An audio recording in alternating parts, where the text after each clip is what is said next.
ici, nous sommes dans l'antichambre des huissiers. C'est le début de la visite de l'hôtel du ministre. On va s'arrêter un peu plus longtemps dans cette pièce parce que vous avez résumé un peu toutes les caractéristiques du mobilier de l'hôtel du ministre. La qualité des tapisseries. Ici, c'est une tapisserie de la fin du XVIe siècle, du début du XVIIe siècle, représentant la reine Artémise sous les traits de la reine de France. Le dessus de cheminée. Une caractéristique de l'hôtel du ministre, nous avons un ensemble d'horlogerie qui est absolument exceptionnel. Et le meuble meublant. On pourrait prendre cette pièce qui est l'œuvre à la fois conjuguée d'un dessinateur de meubles et d'un réalisateur. C'est pour le mobilier, le dessinateur est un dessinateur que l'on redécouvre aujourd'hui qui est Liénard, et le réalisateur, l'ébéniste, est Jean Selme, qui a repris la maison de Jacob Desmalter. Ici, nous sommes dans le salon des congrès, en souvenir du congrès de Paris, qui a été signé à l'issue de la guerre de Crimée.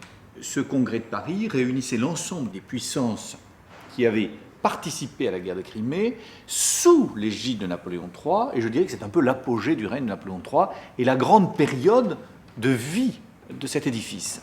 Dans le salon des congrès, nous retrouvons dans le décor les tapisseries. Ici, c'est une série tardive, d'après Rubens, de la vie de Marie de Médicis. Nous retrouvons les lustres, les bronzes, qui sont de Victor Paillard, un dessus de cheminée.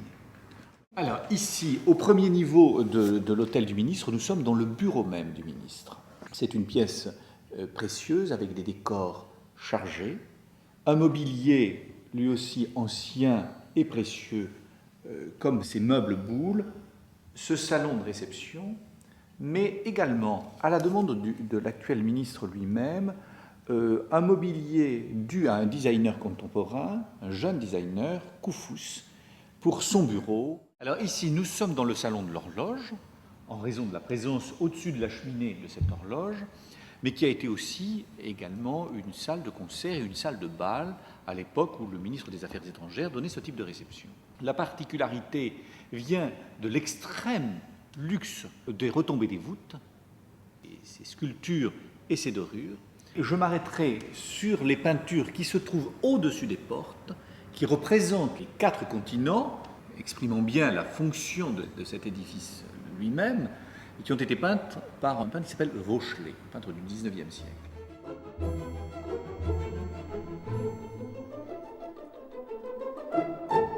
L'hôtel du ministre a accueilli des hôtes prestigieux. En 1938 ont été annoncés le roi et la reine d'Angleterre, George VI et Élisabeth. Il a fallu leur aménager 2 appartements particuliers, constitués de salons, de chambres, mais également de salles de bain. Et on a fait appel aux meilleurs designers de l'époque. La chambre de la reine est décorée blanc et argent.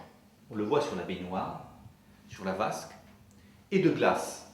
Et l'ensemble de la décoration est de Bruno. La salle de bain du roi, créée par les mêmes designers que la salle de bain de la reine, est recouverte de laque couleur café. La couleur dominante en est également l'or. Il y a une symbolique qui serait étudiée de près entre l'argent pour la reine et l'or pour le roi. L'estrade qui a été conçue pour la baignoire du roi et l'alcôve qui a été conçue pour la reine. Quelque chose de plus enveloppant pour la dame, de plus mis en exergue pour le roi.